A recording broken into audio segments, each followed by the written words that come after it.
শুনানিতে বাধা দিলে এফআইআর এর দাবি শুভেন্দু অধিকারীর। শুনানিতে কেন্দ্রীয় বাহিনীর দাবি বিরোধী দলনেতার।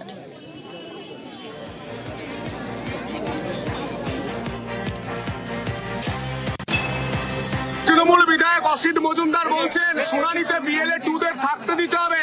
ইলেকশন কমিশনের উচিত ওর বিরুদ্ধে এফআইআর করা এবং যে যে জায়গায় আসানসোল সহ যেখানে যেখানে এই ঘটনা ঘটছে কেন্দ্রীয় বাহিনী মোতায়েন করা। এদের একমাত্র লাঠা ঔষধ ছাড়া অন্য কোন ঔষধে এরা কাজ করবে না। ইলেকশন কমিশনকে সম্পূর্ণ ক্ষমতা সংবিধান দিয়ে গেছে, সংবিধানের 324 ধারা অনুযায়ী। কমিশনের হুঁশিয়ারির পরও অনড় অসিত মজুমদার। বিএলএ ঢুকতে না দিলে কাল ফের বন্ধ শুনানি। ফের শুনানি বন্ধের হুঁশিয়ারি বিধায়কের। আমরা চাইছি স্পেসিফিক আইন দেখান, বিএলও 2রা থাকতে পারবে না, এরা দেখাতে পারছে না।